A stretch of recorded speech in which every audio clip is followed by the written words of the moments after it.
नागनाथ गोपीनाथ राहणार हुकळी यांच्यातर्फे 501 रुपये देणगी. धन्यवाद.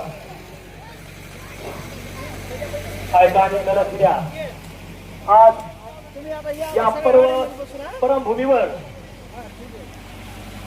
कथाकार महाराज आकाश महाराज कृष्णा शास्त्री यांच्या भव्य आणि दिव्य मिरवणुकीमध्ये सर्व भाऊ भक्तांनी आनंद घेतलेला आहे. भाऊनी हॅलो